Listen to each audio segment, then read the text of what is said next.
Hello, Veena's കൃഷി വ്ളോഗ്സിൻ്റെ പുതിയൊരു ഷോർട്സിലേക്ക് എല്ലാ കൂട്ടുകാർക്കും സ്വാഗതം. അപ്പോൾ ഇന്ന് ഞാൻ കാണിക്കാൻ പോകുന്നതെന്ന് വെച്ചാൽ നമ്മുടെ തെങ്ങും കുറ്റി ഉണ്ടല്ലോ, അത് പൊടിക്കുമ്പോൾ ഉള്ളൊരു അവസ്ഥയാണ്. അത് പൊടിക്കുക ഈ മാവിൻ്റെ മൂട്ടിൽ കിടക്കുന്ന മൊത്തം തെങ്ങും കുറ്റിയാണ്.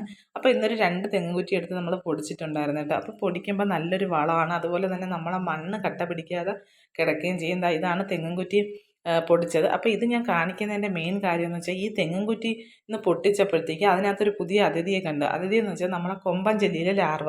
കൊമ്പൻ ചെല്ലിയിലെ ലാർവ സാധാരണ തെങ്ങിൻ്റെ മണ്ടയിലാണ് കാണുന്നത്. ഇതിപ്പോൾ കേടായിപ്പോയ തെങ്ങിൻ്റെ മൂട്ടിലുണ്ട്.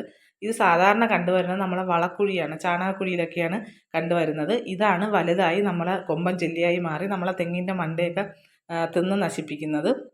അപ്പോൾ ഈ ലാർവയെ മാറ്റാൻ ഒരു ലളിതമായ മാർഗ്ഗം എന്ന് പറയുമ്പോൾ നമ്മൾ ഈ വളക്കുഴിയിൽ പെരുവലം അല്ലെങ്കിൽ പെരുങ്ങലത്തിൻ്റെ ഇല പറിച്ചിട്ടാൽ മതി.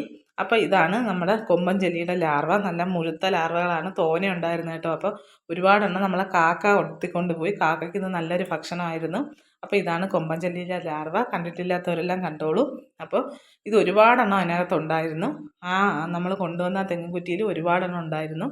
അപ്പോൾ ഇതൊരു നമ്മൾ കണ്ടാൽ കൊല്ലണമെന്നൊക്കെയാണ് കൃഷിഭവനിൽ പറഞ്ഞേക്കുന്നത്. പക്ഷേ ഞാൻ കൊന്നൊന്നുമില്ല. അത് കാക്ക തന്നെ തിന്നുകൊണ്ട് പോയി. അവർക്ക് നല്ലൊരു ഭക്ഷണമായി. അപ്പോൾ വൈകുന്നേരം ചെന്നപ്പോഴും ഉണ്ടായിരുന്നു കേട്ടോ. അപ്പോൾ വൈകുന്നേരത്തെ അതിൻ്റെ ഒരു അവസ്ഥയെന്ന് വെച്ചാൽ അത് ചത്തു പോയിട്ടുണ്ടായിരിക്കും. ഈ വെള്ള നിറമൊക്കെ മാറിയൊരു കറുത്ത കളറിലായിരുന്നു. അപ്പോൾ ഇതാണ് കൊമ്പൻ ചെല്ലിയിലെ ലാർവ. കണ്ടിട്ടില്ലാത്തവരെല്ലാവരും കണ്ടോളൂ. അപ്പോൾ ഇതിനെ കണ്ടാൽ നിങ്ങൾ നശിപ്പിച്ച് കളയണം.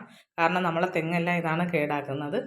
അപ്പോൾ ഈ വീഡിയോ ഇഷ്ടപ്പെട്ടെങ്കിൽ എല്ലാവരും ലൈക്ക് ചെയ്യുക, സബ്സ്ക്രൈബ് ചെയ്യുക, സപ്പോർട്ട് ചെയ്യുക. അപ്പോൾ ഇനി അടുത്ത വീഡിയോയിൽ കാണാം. എല്ലാവർക്കും ടാറ്റാ.